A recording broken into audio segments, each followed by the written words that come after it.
कहते हैं कि घायल तो यहाँ हर एक परिंदा है, जो फिर से उड़ सके वही जिंदा है। Warm welcome everybody, welcome to our YouTube channel competitive English point. This is Rajneesh. जैसा कि आप सभी जानते हैं, हम लोग इस चैनल पे 140,000 प्लस से क्वेश्चन कराने का प्रयास कर रहे हैं। ओके, और जैसा कि आप सभी जानते हैं, हम लोग 116 तक क्वेश्चन करा चुके थे। आज हम लोग 161 से चलने का प्रयास करेंगे और मैं उम्मीद कर पा रहा हूँ कि आप चीज़ों को समझ पा रहे होंगे। ओके, तो आज हम लोग 161 पे चलने का प्रयास करेंगे और बहुत ही प्यारा प्यारा सेंटेंस है। और मैं इस बात पे आप सभी को विश्वास दिलाना चाहूँगा कि अगर आप लोग इन सवालों को कर लेते हैं, इन 1000 सवालों को कर लेते हैं, तो उसके बाद एग्जामिनेशन में आप किसी भी तरह का क्वेश्चन देखेंगे तो कॉमन ईरर में तो दिक्कत नहीं होने वाला है। ओके, तो और मैं साइनो एंटो का भी क्लास लेकर चल ही रहा हूँ धीरे धीरे। तो मैं अब 161 पे काम करने का प्रयास करूंगा। This errors are made by foreigners. बताइए, this errors are made by foreigners. तो बताइए 161 में कहाँ एरर है, बताने का प्रयास कीजिए दोस्तों। तो यहाँ पे लिखा हुआ है, क्या है, दिस है, तो दिस के स्थान पे दीज हो जाएगा। ओके, दिस के स्थान पे दीज हो जाएगा। ओके, दीज एरर्स, दिस अगर एक एरर रहता तो यहाँ पे दिस होता, लेकिन बहुत सारे एरर्स हैं तो यहाँ पे दीज हो जाएगा। अब आप इस सेंटेंस में बता सकते हैं कि दीज का ग्रामेटिकल प्रोफाइल क्या है। जैसे यहाँ पे लिखा हुआ है this error,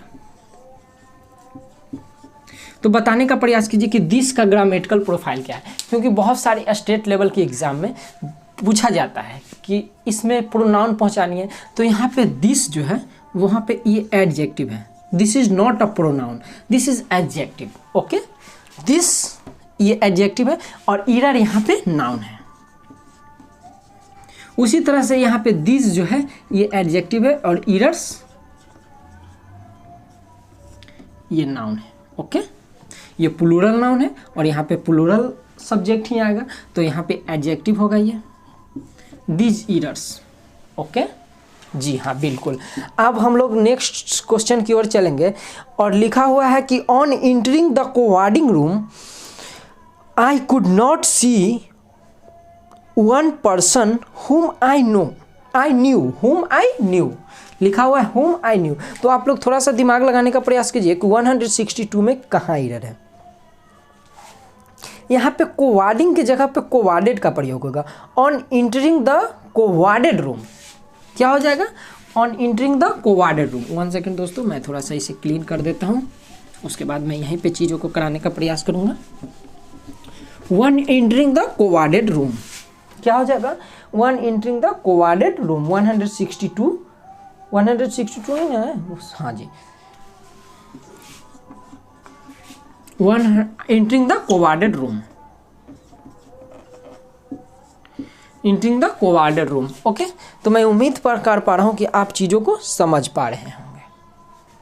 so next question की ओर चलने का मैं प्रयास करूँगा और 163 कहता है look at what I am doing and do like I do.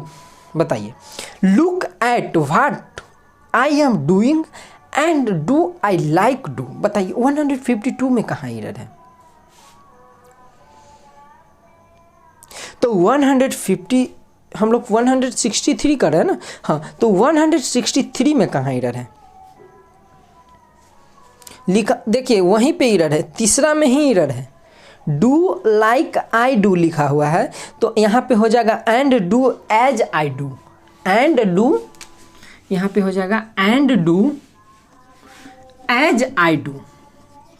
ठीक हो, and do as I do. Okay दोस्तों, and do as I do 163। जी हाँ, डू लाइक के जगह पे यहाँ पे डू एज आई डू हो जाएगा। ओके जी हाँ, तो अब मैं 64 की तरफ चलने का प्रयास करूँगा और 64 नंबर प्रश्न क्या कहता है, तो I have although I have लिखा हुआ है, तो यहाँ पे हम लोग सीधे पकड़ लिए, although I have never seen the girl before I recognised her at once from the photographers. तो बताइए इसमें 164 में कहाँ एरर है? 164 में जो एरर है दोस्तों, तो यहाँ पे हो जाएगा आई हैड हो जाएगा, क्योंकि आगे आप लोग देख पा रहे होंगे सीन, ठीक है, और सीन देख पा रहे हैं, उसके बाद लिखा हुआ आई रिकोगनाइज्ड, ठीक है। तो यहाँ पे क्या हो जाएगा 164 का आई हैड हो जाएगा, क्या हो जाएगा? आई हैड हो जाएगा, आई हैड, ओके। 164 का आई हैड हो जाएगा। अब हम नेक्स्ट क्वेश्चन की ओर चलने का प्रयास करते हैं। So next question is 165। If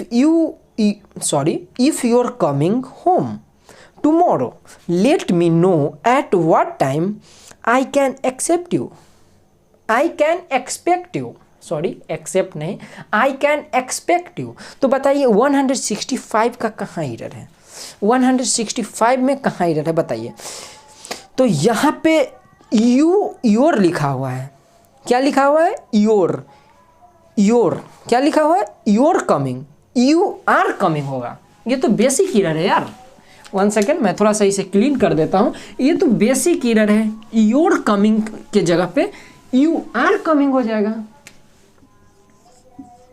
you are coming, you are coming, ठीक है। 100 क्वेश्चन नंबर कितना है? 165। बहुत ही बेसिक एरर है, यू आर कमिंग हो जाएगा, यू आर कमिंग, ओके। चीज़ों को समझ पाए। सो नेक्स्ट क्वेश्चन की ओर मैं चलने का प्रयास करूंगा, और next question 166। There was I comparison between you and he. देखिए हम लोग कल चर्चा किए थे, क्या किए थे? कल मैं बताया था कि प्रीपोजिशन के बाद हमेशा ऑब्जेक्टिव केस का प्रयोग किया जाता है, ओके। प्रीपोजिशन के बाद हमेशा ऑब्जेक्टिव केस का प्रयोग किया जाता है इन जनरल। प्रीपोजिशन के बाद हमेशा ऑब्जेक्टिव केस का प्रयोग किया जाता है। तो जब प्रीपोजिशन के बाद हमेशा ऑब्जेक्टिव केस का प्रयोग किया जाता है, तो अब इस सवाल को ध्यान से देखिए, इसमें लिख क्या रखा है? There was a comparison between you and he. तो यहाँ पे यू का तो सब्जेक्टिव और ऑब्जेक्टिव एक ही है। यू तो ये सब्जेक्टिव केस भी है और ये ऑब्जेक्टिव केस भी है, लेकिन जैसे ही हम ही के पास पहुँचते हैं तो इसका ऑब्जेक्टिव, ये तो सब्जेक्टिव केस है और ही का ऑब्जेक्टिव केस होता है हिम। ही का ऑब्जेक्टिव केस क्या होता है? हिम होता है। तो यहां पे क्या होगा? यहां पे हिम का प्रयोग होगा, यहां पे क्या होगा? हिम का प्रयोग होगा। समझ पाए चीजों को? मैं समझ पा रहा हूं कि आप चीजों को क्लियर समझ पा रहे हैं, okay. So next question is next question 167. After raising the flag to inaugurate the spots meet the chairman have a long speech. बताइए 167 कहाँ एरर है? 167 का कहाँ एरर है दोस्तों? तो यहाँ पे राइजिंग का स्पेलिंग ही मिस्टेक कर दिया है, ठीक है। यहाँ पे राइजिंग का स्पेलिंग मिस्टेक कर दिया है, तो यहाँ पे हम लोग क्या करेंगे? ये समझ पाए ना चीज़ों को? हाँ जी। तो 1 सेकेंड दोस्तों, यहाँ पे राइजिंग का स्पेलिंग मिस्टेक कर दिया है।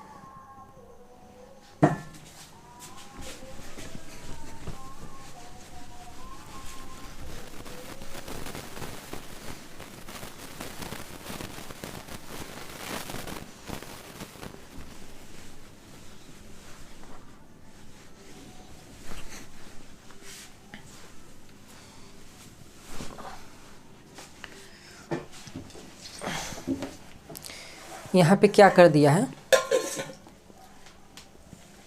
तो यहाँ पे होगा, ये स्पेलिंग होगा राइजिंग का, ठीक है। RAISING, okay. तो आप समझ पाए चीज़ों को? RAISING after rising of flag. क्या लिखा हुआ है? After after rising the flag. अब बिल्कुल सही है सेंटेंस। ओके, अब मैं 168 की ओर चलने का प्रयास करूंगा। ही इज़ फैटर देन मी। क्या लिखा हुआ है? 168 में लिखा हुआ है ही is fatter than me. He is fatter than me. तो यहाँ पे हम लोग कंपैरिजन का बात आता है तो किसी का जुल्फों की तुलना किसी के जुल्फों से करेंगे, ठीक है। किसी का आंखों का तुलना किसी के आंखों से करेंगे, किसी का ओठ का तुलना किसी के ओठ से ही करेंगे। तो यहाँ पे लिखा हुआ है कि ही इज़ फैटर देन मी। तो यहाँ पे सब्जेक्ट का तुलना ऑब्जेक्ट से कैसे हो जाएगा मेरे दोस्त? यहाँ पे सब्जेक्ट का तुलना ऑब्जेक्ट से कैसे हो जाएगा? मुझे बताने का प्रयास कीजिए। सब्जेक्ट का तुलना ऑब्जेक्ट से कैसे हो जाएगा? ठीक है, किसी के बालों का तुलना, किसी के जुल्फों का तुलना किसी के जुल्फों से करेंगे, किसी के आंखों का तुलना किसी के आंखों से करेंगे, किसी का गालों का तुलना किसी के गालों से करेंगे, ठीक है। किसी के खूबसूरती का तुलना किसी के खूबसूरती से करेंगे। तो यहाँ पे सब्जेक्ट का तुलना ऑब्जेक्ट से कैसे हो जाएगा? तो सब्जेक्ट का तुलना सब्जेक्ट से होगा ना, समझ पा रहे हैं? सब्जेक्ट का तुलना सब्जेक्ट से होगा। तो यहाँ पे लिखा हुआ है ही इज़ फैटर देन मी। तो यहाँ पे हम लोग करने का प्रयास करेंगे ही इज़ फैटर, आप समझ पाइएगा चीज़ों को, than I. He is fatter than I. He is fatter than I, ठीक है। तो यहाँ पे सब्जेक्ट का तुलना सब्जेक्ट से हो गया, समझ पाए चीज़ों को, सब्जेक्ट टू सब्जेक्ट। ओके जी हाँ, मैं उम्मीद कर पा रहा हूँ कि आप चीज़ों को समझ पा रहे हैं, कॉन्सेप्ट को पकड़ पा रहे हैं। कॉन्सेप्ट को पकड़िए, वरना बच्चे तो रटते रह जाते हैं। और आप कहीं भी न्यूज़पेपर वगैरह पढ़ते हैं या किसी तरह का कोई भी बुक पढ़ते हैं तो उनमें खोजने का प्रयास कीजिए, क्यों ये प्रोनाउन है, ये सब्जेक्ट है, ये ऑब्जेक्ट है, ये वर्ब है। यहाँ पे ही का तुलना सब्जेक्टिव केस का तुलना सब्जेक्टिव केस से है, ऑब्जेक्टिव केस का तुलना ऑब्जेक्टिव केस से है, गालों का तुलना गालों से है, बालों का तुलना बालों से है। ओके जी हाँ, अब मैं नेक्स्ट क्वेश्चन की ओर चलने का प्रयास करूँगा। तो 169 कहता है he followed into a rage at very sight of that man. तो बताइए 169 में कहाँ एरर है?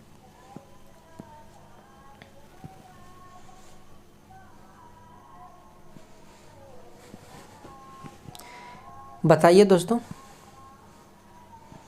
तो यहाँ पे हो जाएगा फ्लू। ये तो थोड़ा सेंटेंस से सिंपल एरर है, इसमें तो कुछ करने का ज़रूरत है नहीं। यहाँ पे हो जाएगा फ्लू, यहाँ पे क्या हो जाएगा फ्लू। जहाँ पे समझाने वाला बात है मैं वहाँ पे बिल्कुल समझा रहा हूँ, चीज़ों को समझा रहा हूँ, चीज़ों को क्लियर करते जा रहा हूँ, ठीक है। और इसमें कोई समझाने वाला बात है नहीं। 100 कितना नंबर प्रश्न है ये? 169 है। तो 169 में कोई भी समझाने वाला बात नहीं। Fly into the race, he flew into the he flew into the race. तो ये तो इसमें समझाने वाला कोई बात नहीं। जहाँ पे समझाने वाला बात आ रहा है वहाँ पे मैं क्लियर कर रहा हूँ, ठीक है। यहाँ पे एक सिंपल वर्ब से संबंधित एरर है, आप लोग देखते ही पकड़ लोगे। ओके, तो नेक्स्ट क्वेश्चन की ओर मैं चलने का प्रयास करूँगा। 170 आज का लास्ट क्वेश्चन है और मैं आज यहीं पे मोहब्बत को विराम देने का प्रयास करूंगा और मैं नेक्स्ट क्वेश्चन में आऊँगा। पहले मैं इसे करा देता हूँ। अक्रॉस द वर्ल्ड डिस्कशन और curing cancer are any longer just wishful thinking. बताइए तो 170 में कहाँ एरर है? आप लोग दिमाग लगाइए और बताने का प्रयास कीजिए।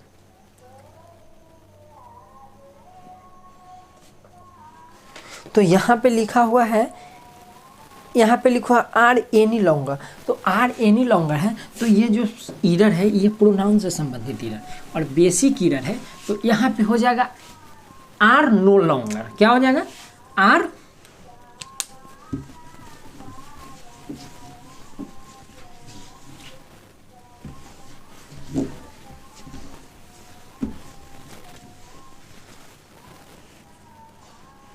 यहाँ पे क्या हो जाएगा? Are no longer. ओके, चीज़ों को समझ में, मैं उम्मीद करता हूँ कि आप चीज़ों को बेहतरीन तरीके से समझ पा रहे होंगे। ओके, तो आज के लिए इतना ही दोस्तों। 170 तक हम लोग कर चुके हैं। हम लोग कल आगे की वीडियो में 171 से करने का प्रयास करूँगा और बहुत ही जल्दी इसे ख़त्म कर देंगे। और साइनो एंटो तो साथ में चल ही रहा है। आप लोग थोड़ा सा चैनल को शेयर करने का प्रयास करें जिससे मेरा एनर्जी लेवल बूस्टअप होते रहे। और जैसे जैसे मेरा एनर्जी लेवल बूस्टअप होगा मैं बेहतरीन तरह के चीज़ों को जोड़ने का प्रयास करूँगा, ठीक है। और थोड़ा सा मैं वीडियो को शेयर करें जिससे मैं बच्चों तक कनेक्ट कर पाऊँ, ओके।